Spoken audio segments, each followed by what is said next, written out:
Good morning, y'all, and welcome to The Foil. This is Danny Cohen, and we had some big news going into this game against Philadelphia, and that being that Harley is out week to week with a lower body injury. This seems like something that had been festering for a little while, which is why we had Capobianco in the press box for the last handful of games. He came in, and who needs Harley, right? We win 5-1 after taking the lead early. 5 wins in a row. Robo with the natty Hattie on the night.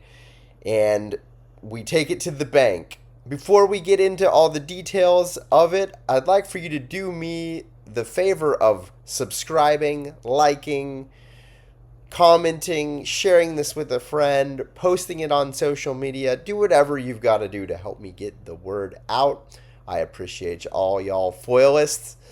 And let's get right into it. So in the last 2 games, we have outscored our opponents 12-1 between this game and the game in Montreal. We have points in 12 of our last 13. Our special teams is absolutely on fire.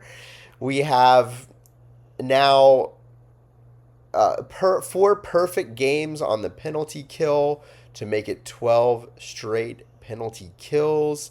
Dallas's power play has cashed in 8 straight games. We score here on the power play against one of the top PKs in the league with the Philadelphia Flyers.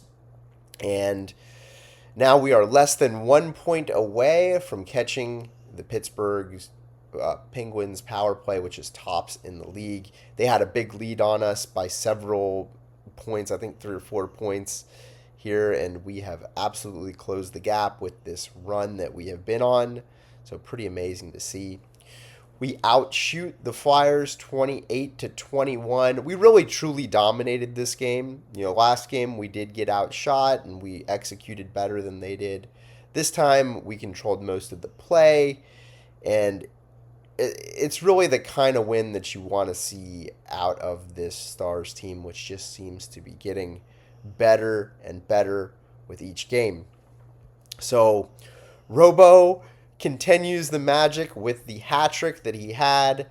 He has now 9 points. That's 6 goals, 3 assists in the last 3 games. The guy, when he is hot, he is hot. Hintz has 3 assists on the night. He's also on fire. Mikko gets another point on the night, and he's on pace for a career high 112 points, which would beat Robo's most recent high score, not for the franchise, but at least in recent history, and I think in Dallas at 109.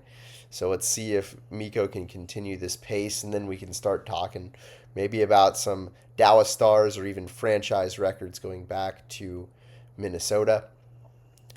Otter and DeSmith start have been absolutely stunning, trading off just stellar performances between the two of them. Anything you can do, I can do better kind of thing, and it's great to see maybe a little healthy competition, though. It's going to be Otter's job, but they're pushing each other, and that's really good for the team. Really fun to watch. Seguin is in prime form. He had a goal and assist on the night. He's got 3 goals and an assist in the last 4 games played. Just looking like vintage Seguin out there in a lot of ways. Hintz just keeps up the good stuff after coming back from his injury. Capobianco filled in for Harley pretty well in my eyes. He looked pretty good in his 15 minutes of play, so he wasn't sheltered out there. And Lian Bichsel continues to impress. 8 hits on the night, 1 goal. One of those hits was of the huge variety against Travis Sanheim. And just been a pleasure to watch Lian Bichsel and what he's been doing out there in the last little bit here. Wyatt Johnston, on the flip side of things, only 1 point in the last 3 games, so he looks to get back on track here in the next game against the Isle. And let's go through how the game played out. So in the first period, we had the opening goal by Bichsel. There's a net front scramble, and Bichsel takes a shot that's blocked by Foerster, and it downs Foerster. It comes back out to Petro, who passes it back to Bichsel, who shoots it off the arm of Bobby Brink from the point. And Foerster was still kind of down and out of position after taking that initial shot. So good for Bichsel to create some chaos in front of the net using that point shot. And Otter would later make a save that almost went 5-hole on him on the heels of the Bichsel goal.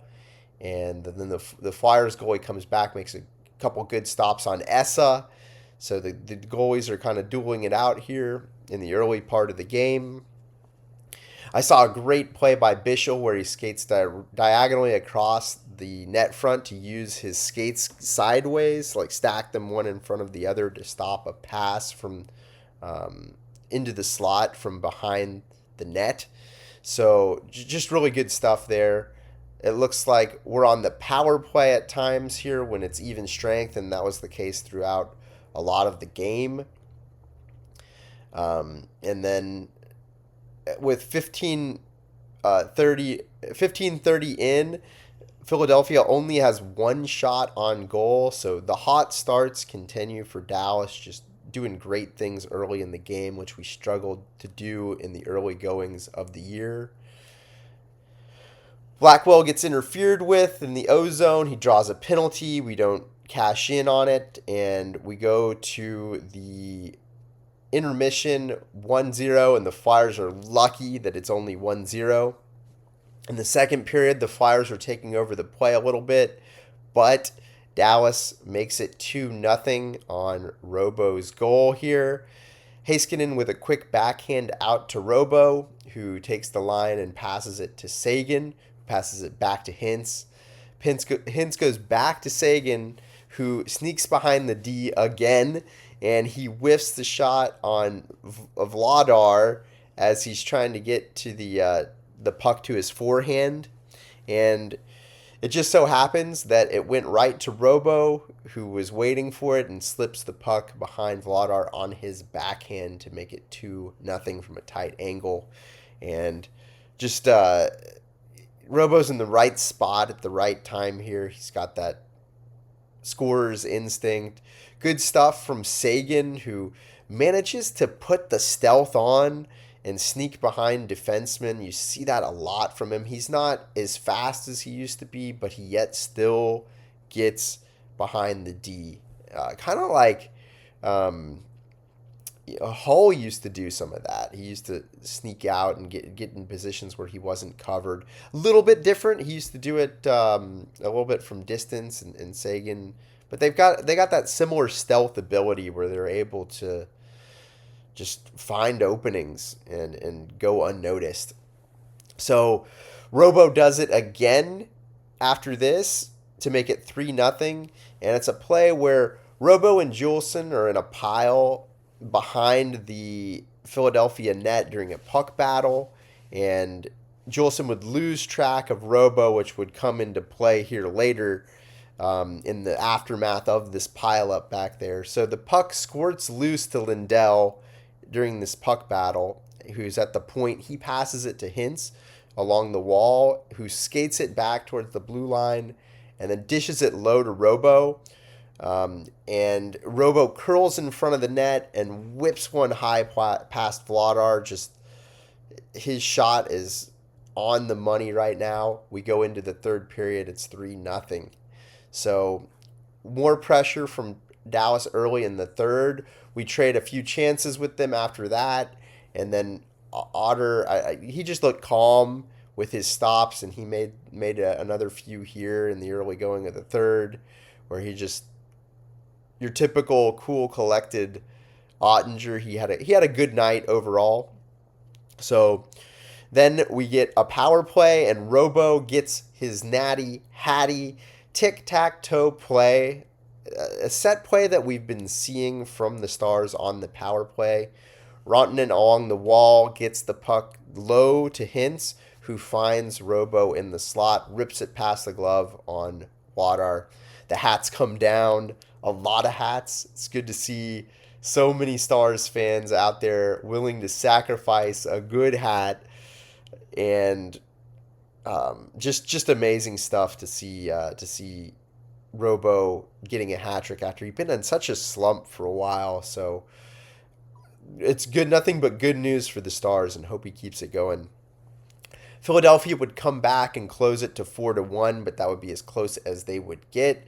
Philadelphia scores on a play where they win the face-off in the offensive zone for them in our defensive end. The puck would pinball around and come out to Dvorak, who cuts in front of Ottinger on the backhand and then slips one past the scooting Ottinger, who just can't get quite over fast enough with the leg. That might be one that you would consider a stoppable shot, but, so he loses his shutout. It wouldn't matter. We would then go up 5-1. Seguin would get one here. Lyubushkin made some great plays on this. First, he cuts off. There's a Philadelphia attempt to clear the puck, and he cuts it off and whacks it back into the Philadelphia zone. They attempt to clear the puck to get a line change, and it goes back to Lyubushkin, who notices the change that's ongoing, and there is Seguin like a stealth F-35 jet, and he is storming into the to the zone.